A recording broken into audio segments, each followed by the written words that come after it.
Carlos Eduardo Serenellini, buenas noches, ¿cómo le va? ¿Qué tal? Buenas noches. ¿Cómo anda? ¿Bien? Muy bien, muy bien, Muy acá bien. estamos. Bueno, muy bien. ¿Cómo va el trabajo en relación a este proyecto, en relación al impuesto a grandes fortunas, diputado? Está terminado el proyecto virtualmente.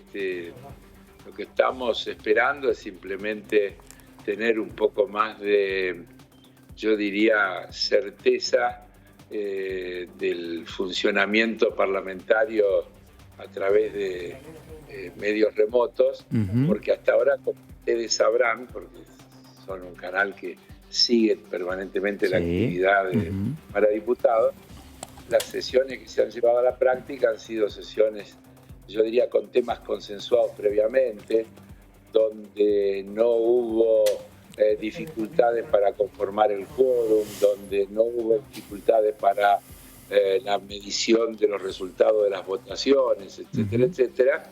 Y nosotros presumimos que no es el caso de este proyecto, que lo imaginamos, digamos, por lo menos como parte de un debate intenso.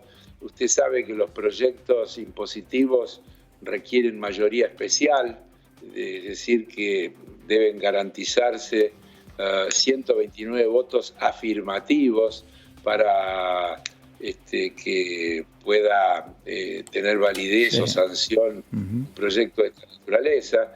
Usted sabe que la firma digital de los dictámenes todavía es algo que no está funcionando, pero todos, las diputadas, los diputados, tenemos que hacernos un poco más duchos en todas esas cuestiones. Y bueno, entonces suponemos que en un par de semanas más podremos empezar el tránsito, que seguramente será el envío a comisión, el tratamiento en la Comisión de Presupuesto, que es la comisión por lo menos que será cabecera en el tratamiento de esta cuestión. No sé si la presidencia de la Cámara terminará algún giro más que el de presupuesto. Y bueno, y haremos el debate que corresponda. Diputado. Los lineamientos del proyecto ya han sido bastante difundidos. Estamos hablando de una base disponible del orden de los 200 millones de pesos, según las declaraciones juradas de las propias personas alcanzadas. Uno siempre supone que los valores reales de esos mismos bienes son mucho mayores. Por ejemplo, los bienes inmuebles están tomados por su valor fiscal. El valor real es mucho mayor, pero todo eso queda de lado. Lo que vamos a tomar son las propias declaraciones juradas de bienes personales que las personas que declaran patrimonio superior a los 200 millones de pesos tienen, y habrá unas alícuotas escalonadas, crecientes, en la medida que van creciendo también los montos de las fortunas que estarán alcanzadas por este tributo. Y bueno, nosotros, según las bases de datos con las que hemos trabajado, esto alcanzaría unas 12.000 personas, digamos las 12.000 Persona física hablamos, ¿no? Persona humana, no hablamos de no hablamos de empresa, persona física. Humanas, ahí está. Ok, está bien. Diputado, ¿cómo le va? Jazmín Mulierini lo saluda, ¿qué tal? ¿Qué tal, Jazmín? ¿Cómo le va? Bien. ¿Sabe que le quería consultar? Usted decía ya está listo. Esto sí entra en junio. Uno de los temas que se debatía también era, usted habló del piso de 200 millones de pesos. ¿Eso puede bajar un poco? ¿Se discutía o se debate para ver si puede implicar a más gente o va a ser ese el piso? Y después preguntarle también el destino de los fondos, porque en el proyecto se va a estipular, no sé si va a ser salud y desarrollo, porque hay muchos sectores que están pidiendo también que se destine parte de esto o a las pymes o al sector productivo de alguna manera. A ver, vayamos por partes. Sí. Primero, el Parlamento es un organismo deliberativo. Como su nombre lo indica, los proyectos se discuten. Yo puedo decir lo que dice el proyecto que vamos a presentar. El debate parlamentario podrá introducir o no modificaciones. Para que se introduzcan modificaciones se tienen que generar también consensos mayoritarios en ese sentido. El número de 200 millones no es un número arbitrario, es un número que nos permite circunscribir el gravamen a esas aproximadamente 12.000 personas. Si, por ejemplo, lo bajáramos a 150 millones, como he leído por ahí en alguna publicación, seguramente estaríamos incorporando más que el doble, una vez y media más, 20.000 personas más. Entonces, en vez de ser un gravamen que alcanzaría a 12.000 personas, podría ser un gravamen que alcanzara más de 30. Y según los números que nosotros hacemos, el aumento del potencial recaudatorio no está en proporción a la cantidad de gente. Por eso pusimos esa raya cuando trabajamos en la redacción del proyecto. Claramente pusimos los 200 millones no como un número caprichoso, sino tratando de encontrar el punto de equilibrio ideal entre la menor cantidad de gente alcanzada y la mayor cantidad de dinero a recaudar. Y ese número es el que nosotros hemos puesto.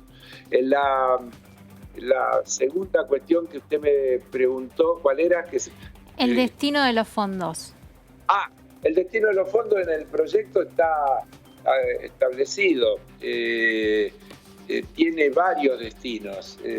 Tiene que ver con asistir a los trabajadores de las pymes más castigadas por esta pandemia.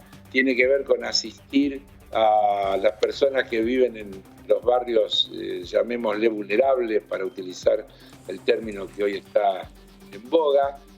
Y tiene que ver con la adquisición de insumos sanitarios vinculados todos al tema de los problemas que ha generado esta pandemia. Es decir, claramente el proyecto que hemos preparado tiene destinos predeterminados claritos. Heller, hay un tema en relación al empresario. Vamos a suponer estoy dentro de esas personas, ¿no? Digo, bueno, tengo que pagar, ya en ley tengo que pagar. ¿Cómo? Lo felicito, mire, póngase contento. Me pongo contento. Yo quisiera estar, pero bueno, tengo que pagar el tributo. Vamos a suponer que es así. ¿Yo tengo forma de desgravar este impuesto o pago y punto? Tomo dinero y lo pago. ¿Hay alguna forma donde el empresario pueda desgravar este impuesto? No, pero entonces no sé. Primero, usted vio que yo no uso la palabra impuesto. El título nuestro, aporte. Nosotros hablamos de aporte.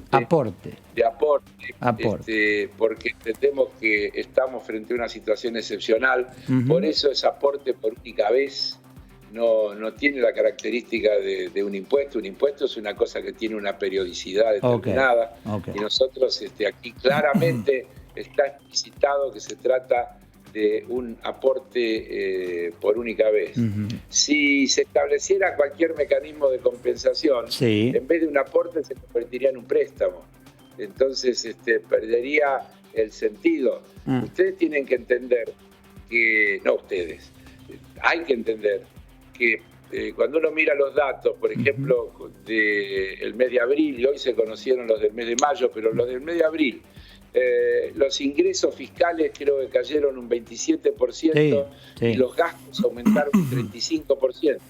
Ambas cuestiones están vinculadas a los efectos que produce esta pandemia, porque hay menor actividad económica y hay una mayor demanda al Estado de atención de todo tipo, para pagar los sueldos, para comprar material sanitario, para llevar comida a quienes están en situaciones extremas y necesitan recibir el alimento. Todo lo que está de por medio genera un desbalance de una enorme magnitud, y la idea de esto, y por eso lo llamamos aporte solidario, tiene que ver con una contribución que se le está pidiendo a los que tienen de verdad mayor capacidad contributiva para aliviar esta situación ya de por sí bastante compleja. Tal vez esas personas tienen empresas y dicen, yo ya estoy haciendo mi aporte justamente por lo que recién dijimos, no, esto no es un impuesto. Bueno, yo estoy haciendo el aporte por parte de mis impuestos, ¿no?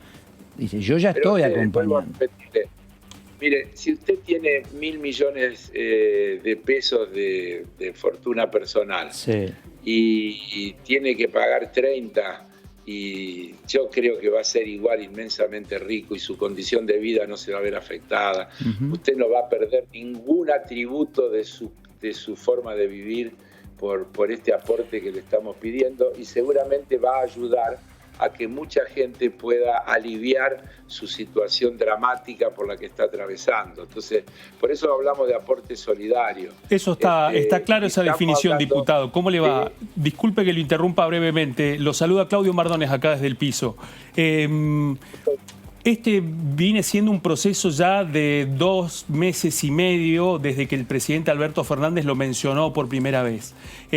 Uno de los requerimientos, uno de los objetivos del oficialismo es que este aporte solidario, como usted lo menciona, tenga el mayor apoyo dentro de la Cámara. En ese sentido, usted también menciona las dificultades recaudatorias del Estado federal, pero también de las provincias. Quería preguntarle en ese sentido, para sumar mayores acuerdos en la negociación del proyecto que va a ingresar, ¿han analizado la posibilidad de que sea coparticipable también este aporte solidario? No. Coparticipable no, porque si no, no podría tener aplicación específica como estamos planteando. O tiene aplicación específica o es coparticipable. Lo que tiene es un punto que dice que el Poder Ejecutivo deberá aplicar esos recursos a los fines indicados en el proyecto, pero hacerlo con un criterio federal. Es decir, que es una combinación de las necesidades concretas donde están radicadas y la distribución federal de esos recursos. O sea que en ese sentido sería, como viene sucediendo hasta ahora, un recurso fiscal más para distribuir, como viene distribuyendo el Estado Nacional, los ATN. O sea, ¿mantendría esa proporcionalidad a la hora de poder distribuirlo? Hay cuestiones que tendrán que ser reglamentadas luego por el Poder Ejecutivo. Vuelvo a decir, el proyecto que nosotros estamos presentando establece 3 destinos concretos, que son los que yo ya les mencioné, que tiene que ver con insumos vinculados al tema sanitario, que tiene que ver con asistencia a los barrios vulnerables y que tiene que ver con asistencia a las pymes y a los trabajadores de esas pymes más afectados por los efectos de la pandemia, es decir, aquellos sectores de actividades que no pueden desarrollarse, etcétera, etcétera, que no son esenciales, todo ese tipo de cuestiones. Esos son los destinos a los que deberán ser aplicados esos fondos. Esos fondos serán además aplicados para esos fines con un criterio federal. Heller, ¿cómo le va? Leonardo Fredes lo saluda. Uno de los temas que salió en los primeros días de cuando se dio a conocer que se iba a avanzar con este aporte fue el de diputados sindicales de su propio bloque que salieron con una iniciativa un poco más ambiciosa o distinta según se la mire. ¿Cómo quedó dentro del bloque la posición de esos diputados y si se sigue dialogando o si se contempla esa oposición? A ver, vuelvo a repetir.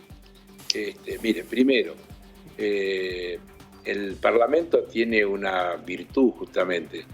Hay 257 miembros, diputadas y diputados, y cada uno puede presentar un proyecto. Podría haber 257 proyectos, porque es el derecho que cada legislador tiene. Este proyecto del que yo estoy hablando es un proyecto que nosotros hemos consensuado y que entiendo que será el proyecto que tendrá el respaldo del bloque del que yo formo parte y que será llevado al recinto con ese apoyo. Y no hay que preocuparse. A mí me asombra cuando a veces aparecen preocupaciones porque haya matices o opiniones diversas. El Parlamento es el lugar para discutirlas y en definitiva lo que avanzan son los proyectos que logran concitar la cantidad de votos necesarios para poder avanzar. Y a veces hay otros proyectos que por ahí son tan buenos como ese, pero no logran generar el apoyo necesario y no pueden avanzar. Ese es el sentido y la práctica parlamentaria. Siempre así, no hay otra manera de resolverlo. Heller, ya que es hombre de números y con una experiencia importante, que pudiera haber opiniones diversas y las discutiremos y daremos razones. La ampliación, si yo le digo que llevarlo a 150 millones, si yo le digo que llevarlo a 150 millones implica incluir a más de 20.000 personas más y aumenta muy poco lo que supuestamente se puede recaudar, imagínense a cuántas personas llegaríamos si, por ejemplo, lo lleváramos a $150.000, como alguna vez alguna iniciativa manejó. Entonces estaríamos hablando de un universo enorme y esto no va dirigido hacia los sectores medios. Yo quiero que entiendan la idea central. Estamos hablando de personas humanas, para ser precisos en cuanto a, como ustedes lo han planteado, que tienen una riqueza personal declarada por ellos mismos que tiene como piso 200 millones de pesos y que es, a nuestro juicio, el equilibrio mejor que hemos encontrado entre la mayor suma a recaudar y la menor cantidad de gente alcanzada por el tributo. ¿Va a ser por única vez? ¿Va a ser por única vez o tiene uno posibilidad? Puede jugar con los números que quiera y puede hacer las ecuaciones que quiera.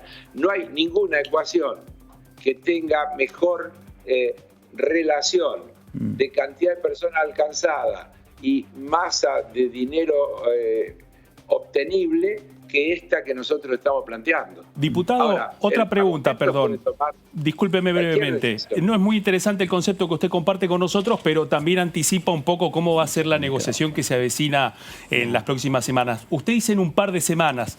¿Podría precisar en qué fecha, ya después de todo este trabajo de redacción, o todavía no puede precisar una fecha? No hay. El proyecto está redactado. Mire. Si lo ve. Lo tenemos. Acá está. Bien. No, ustedes no lo tienen, nadie lo tiene, ¿no es cierto? No lo tienen. Acá está. Y diputado, ¿por qué todavía no tiene una fecha para presentarlo? Para ayudar a morigerar los efectos de la pandemia. Aporte solidario, extraordinario y por única vez vinculados a los patrimonios de las personas humanas.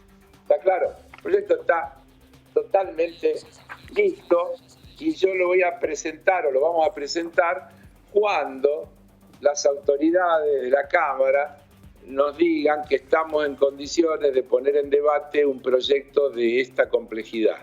En materia técnica, quiere decir usted. Yo por eso digo, calculo que en un par de semanas más, yo he visto hoy, por ejemplo, que en el Senado estaban hablando de poner en discusión algún proyecto controvertido. Hasta ahora no ha habido en ninguna de las cámaras tratamientos de proyectos controvertidos, han sido todos consensuados.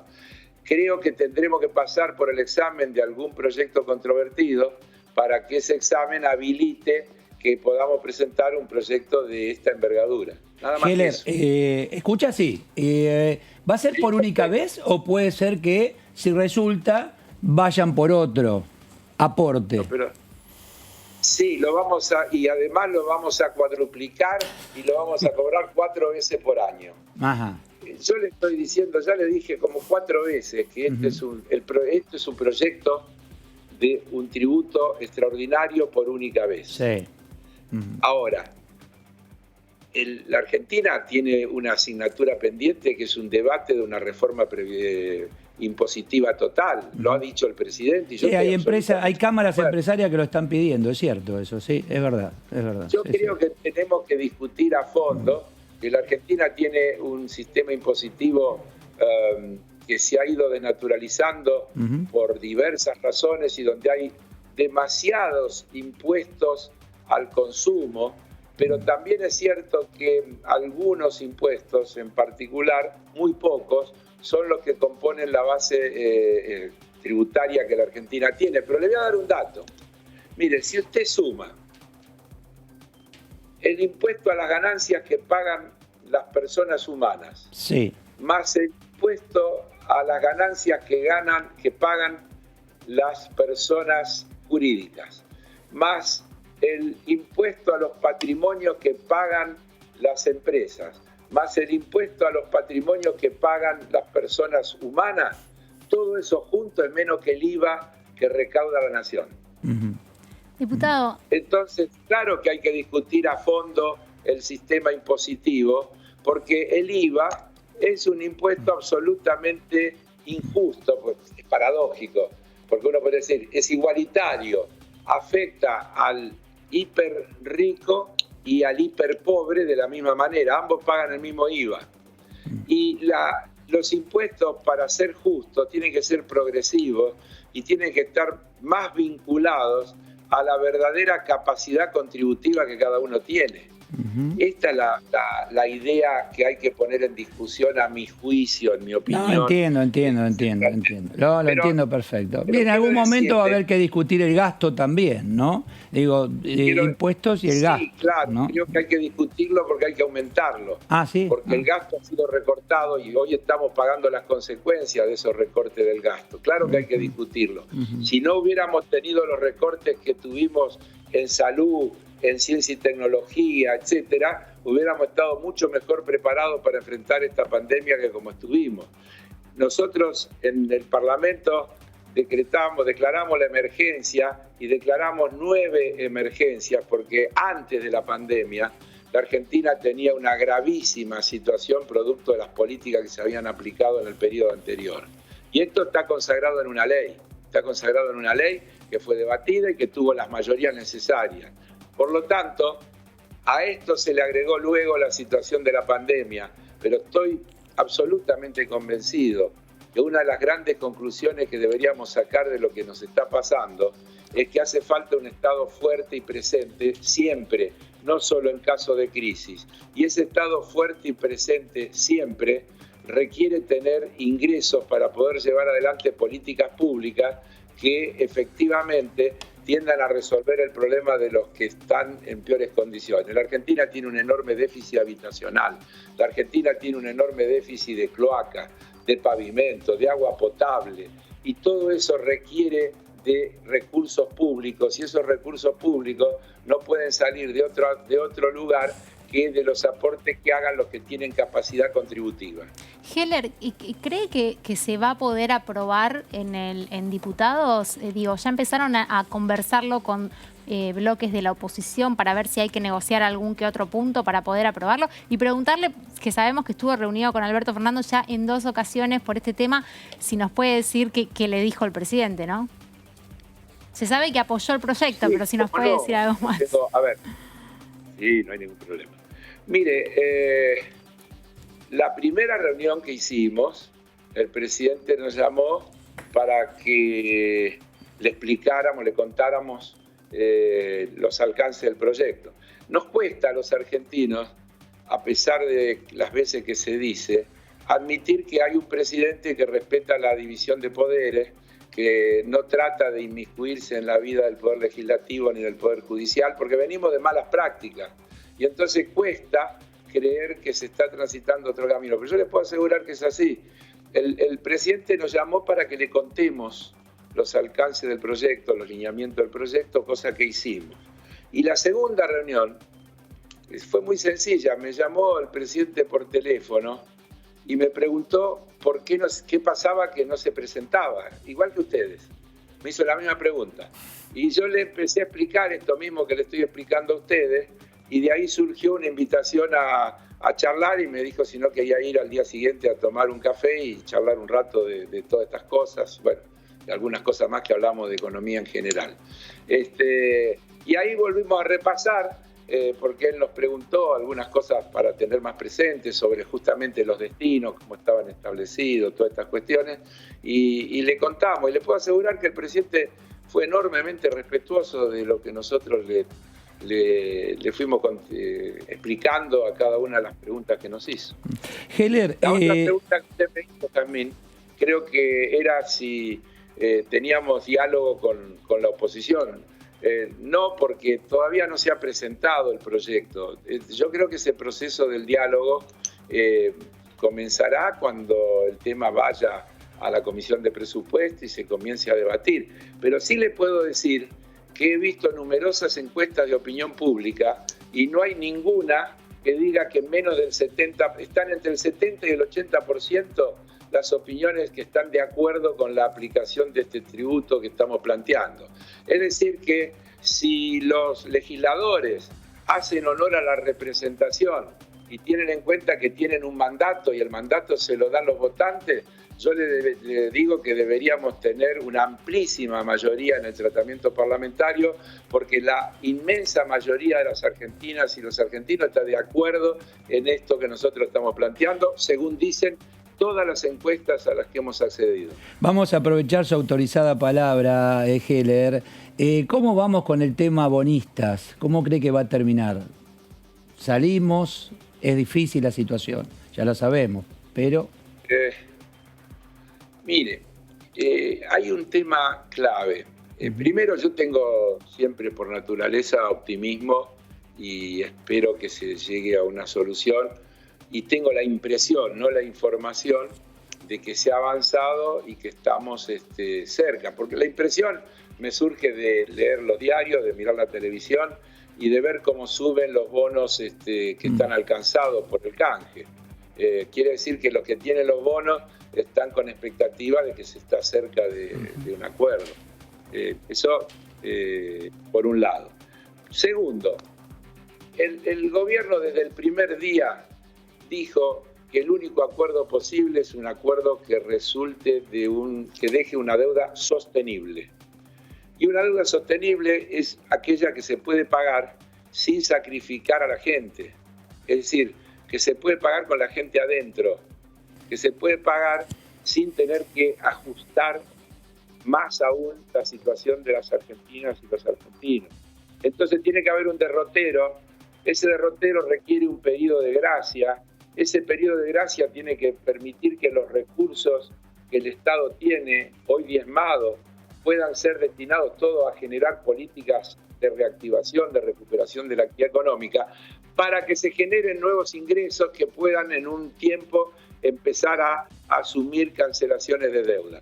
La segunda cosa que le quiero decir es que no se olviden que esta negociación es nada más que una porción de la negociación de la deuda, porque estamos negociando la deuda externa emitida bajo ley extranjera.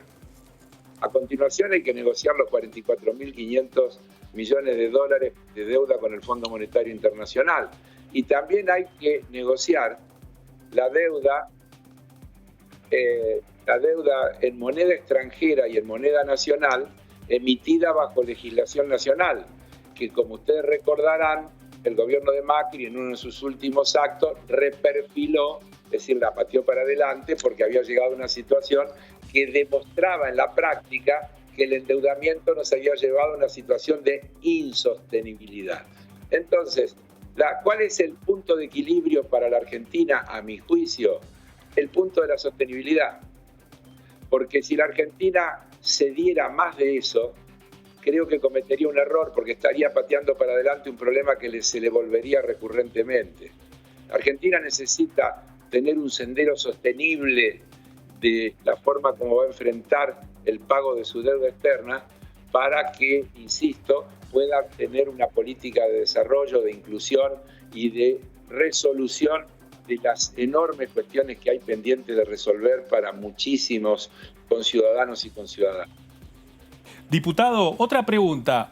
Uno de los planteos que ha hecho el presidente desde el comienzo de la pandemia, que lo ha compartido con los presidentes de cada bloque de esta Cámara de Diputados, es precisamente sus críticas con respecto al desempeño de los bancos.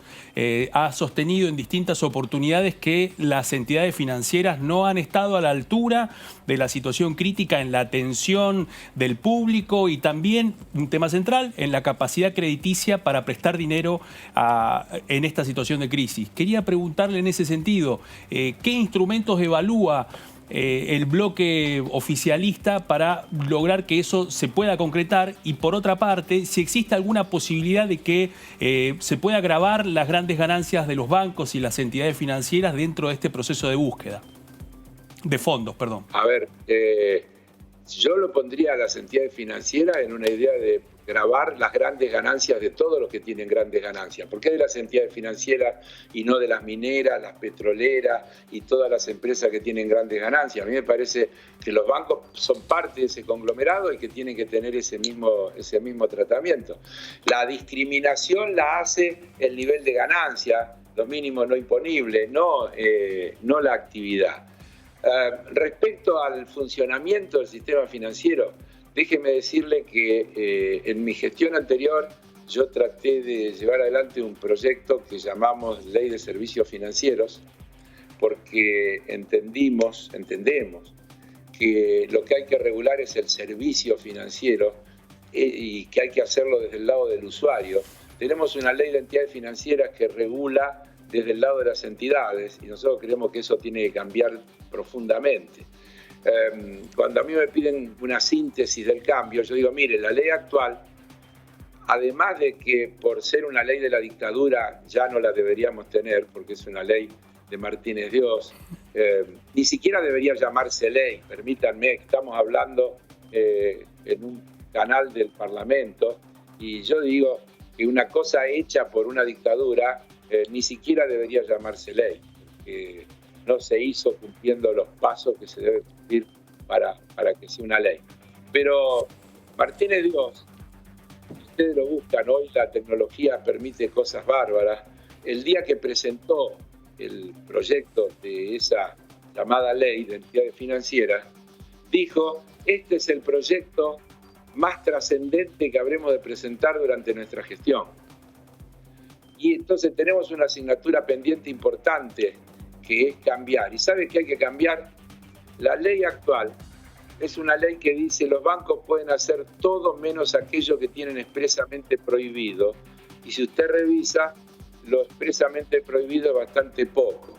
El proyecto nuestro partía del lado inverso. Decía, los bancos podrán realizar solo las operaciones para las que están expresamente autorizados y las enumeraba. Yo le quiero decir que estoy trabajando, y en este caso todavía esto no es un proyecto del bloque, pero yo estoy trabajando en una actualización de aquel proyecto que presenté en la gestión anterior, en mi gestión anterior como diputado, y espero que cuando salgamos un poco de toda esta cuestión, porque es un proyecto que es muy de fondo, que requiere mucho debate, mucho análisis, podamos también discutir porque quejarse que los bancos no cumplen debe ser resuelto por el Estado creando regulaciones que obliguen a que los bancos cumplan, así de sencillo. Y yo estoy totalmente a favor de que eso sea así. Más, por eso hablamos de servicios financieros, porque nosotros entendemos que la actividad financiera tiene un sentido de servicio y cada vez más. Bueno, hoy dadas las circunstancias, Heller, y cuando se salga... Se habla de derechos, y para que haya servicios con derechos tiene que haber regulaciones que lo establezcan con absoluta claridad. No pueden quedar al libre albedrío o a la determinación de cada uno de los prestadores. Cuando se salga de la cuarentena, qué importante y qué vital va a ser este servicio financiero para pequeñas, medianas, microemprendedores, grandes, ¿no? Vital va a ser. Así, pero fíjese que en el año 2000, ¿cuándo fue? 12, se sancionó la reforma a la Carta Orgánica del Banco Central, que a mi juicio es muy buena, pero que tenía, yo lo dije en aquel momento, una discrepancia con nuestro proyecto. Cuando a mí me preguntaban qué diferencia había fundamental entre el proyecto nuestro y la reforma a la Carta Orgánica del Banco Central, yo decía que la Carta Orgánica del Banco Central está llena de podrán y el proyecto nuestro estaba lleno de deberán. ¿Cuál es la diferencia? Mire, la diferencia es que podrán se compadece con no podrán. Y entonces con la misma Carta Orgánica se funcionó durante el gobierno de Cristina, parte del gobierno de Cristina porque se sancionó en el último tramo de su gobierno, durante los 4 años de Macri, y ahora, es decir, con la misma Carta Orgánica. ¿Por qué? Porque el podrán tiene la elasticidad de querer hacerlo. Entonces, la Carta Orgánica del Banco Central le permite hacer muchas de las cosas que ahora está haciendo el Banco Central. Por ejemplo, ponerle tasas mínimas a los depósitos, o máximas, o ponerle tasas máximas a los créditos, o establecer cupo que los bancos tienen que prestar para determinados segmentos, es decir, cuánto tienen que destinar a las pymes o cuánto tienen que destinar a determinados tipos de actividades. todo eso está en la Carta Orgánica del Banco Central, pero todos son Está claro. facultades. Todo facultad. No son Heller, taxativos. tenemos que cerrar el programa. Gracias por estos minutos. Fue muy amable. Más precisa y taxativa. Muchísimas gracias. Que tenga buenas noches, Heller. Muchas gracias. Gracias a ustedes, que les vaya muy bien. Gracias.